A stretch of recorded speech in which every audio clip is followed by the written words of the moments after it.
Good morning and welcome everybody. My dear students, in the previous video lecture we learned the poem Indian Weavers. So in this video lecture we are going to learn the figure of speech and rhyme scheme from the same poem. So what are those figure of speech used by the poet in this poem? The first one is an alliteration.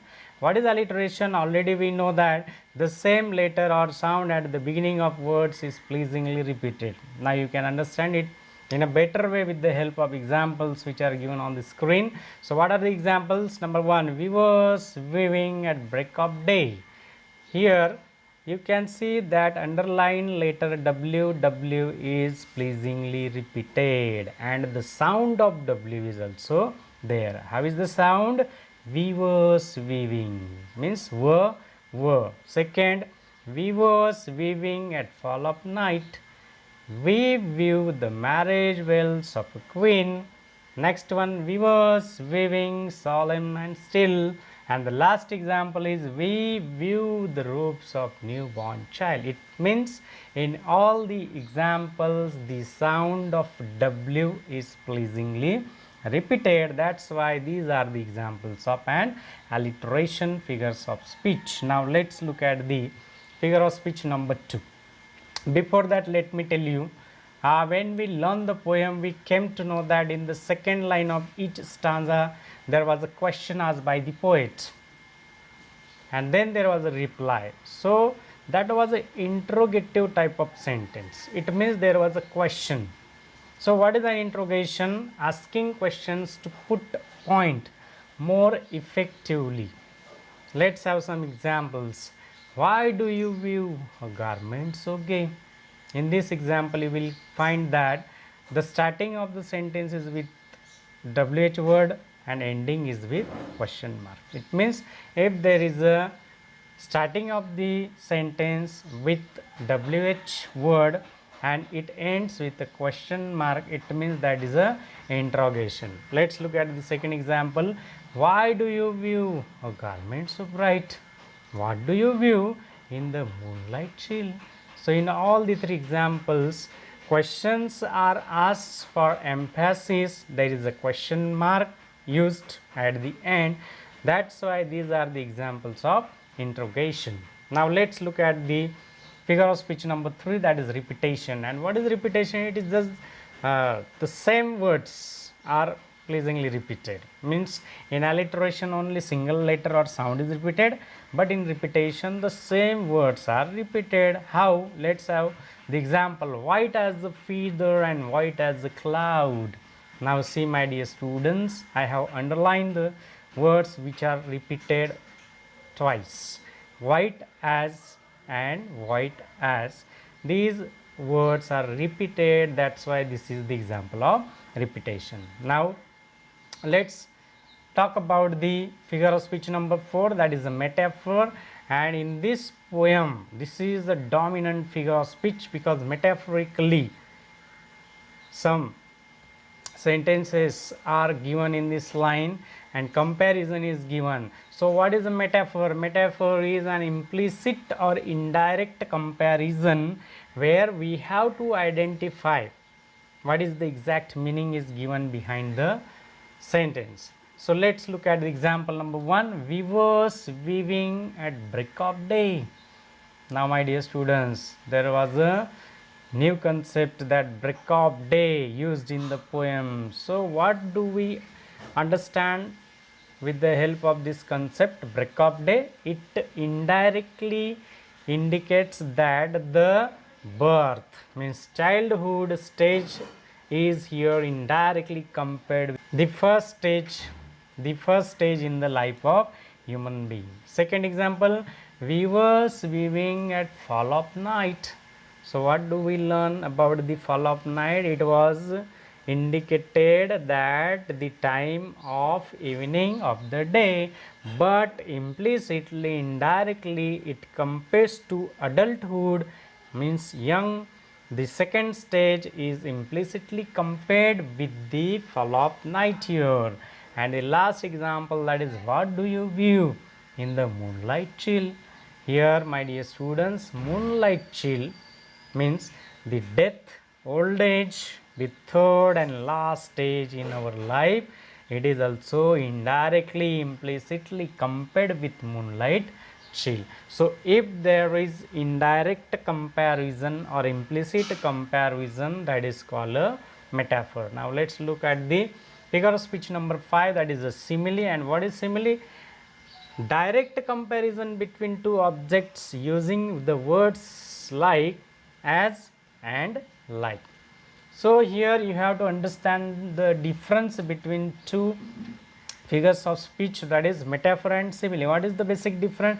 In metaphor, implicit indirect comparison is given between two objects, but in simile direct comparison is given, but using the words like, as and like. You can see on the screen and you can understand it in a better way with the help of examples. See the first example, blue as the wing of halcyon wild. Now in this example, my dear students, the blue colored cloth is directly compared with wing of wild halcyon. I have given a picture of halcyon bird in my previous video lecture. You might have observed it properly. The blue color is here compared directly, the blue colored cloth is directly compared with the wing of halcyon bird. If you look in that video, you will come to know the color of the wing of that halcyon bird and the blue color is directly compared. Now look at the example number 2, that is like the plumes of a peacock, purple and green.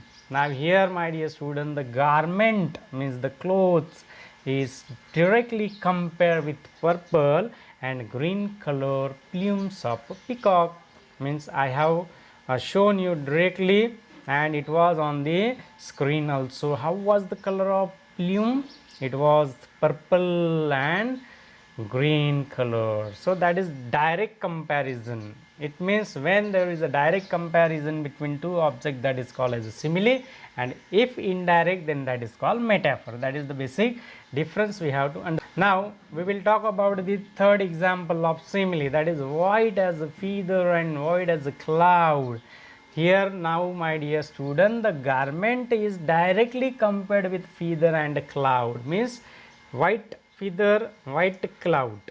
The color is directly compared and you can find the word as is used here. So this is also example of simile.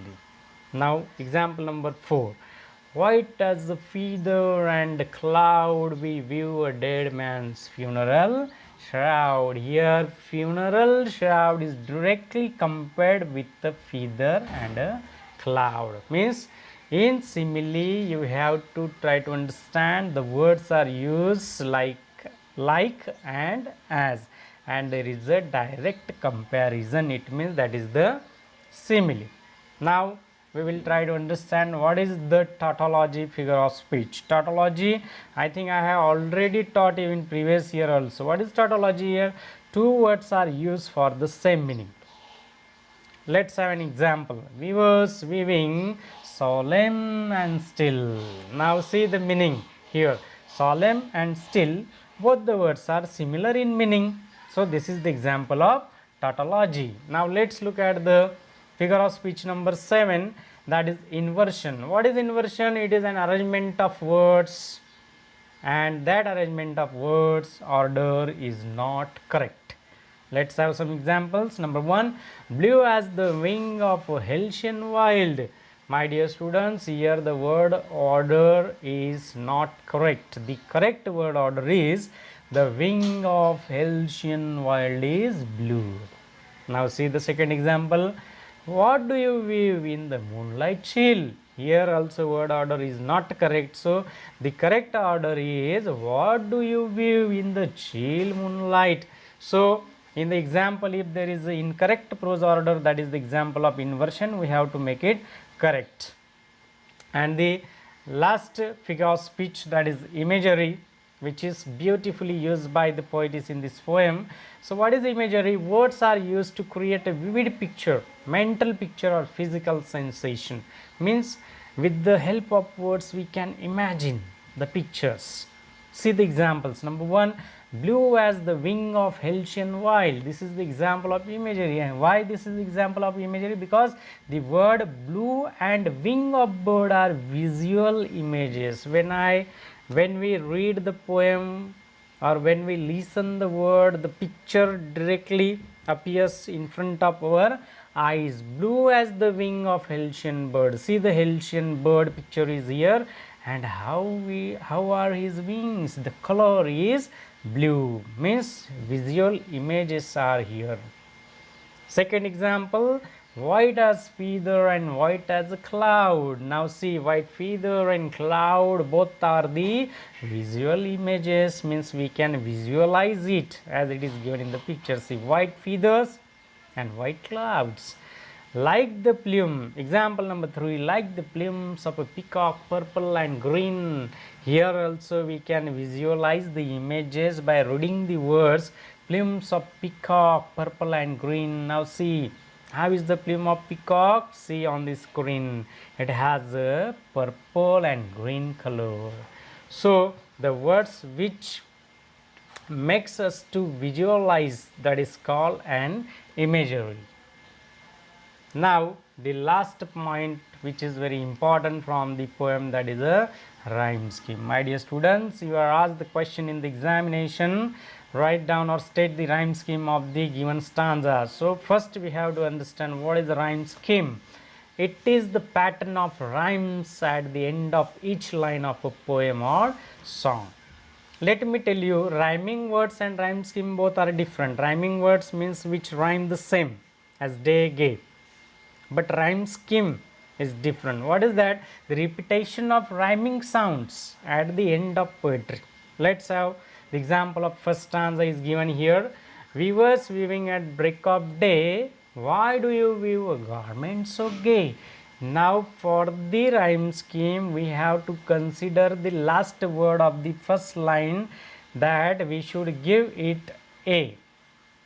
And if the last word of the second line rhymes, means the sound rhymes the same, then that will be also a, as see, day, gay. Its rhyming sound is the same, that's why day is a, so gay is also a. Now let's look at the third line, last word. What is that? Wild.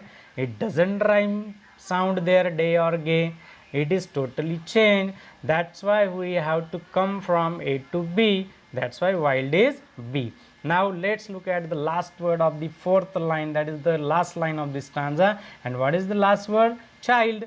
But it sounds or it rhymes like a wild, and if wild is B, that's why child is also B. And this is the type of couple rhyme. There are some types of rhyme schemes. So this is a couple rhyme. So what is the rhyme scheme of the first stanza? A, B, B. In this way, my dear students, in this video lecture, we learn some figures of speech and the rhyme scheme. If you have any doubt or suggestion, you may write below in the comment box. Till then, take care and be happy. Keep watching my video lectures and enjoy learning with me.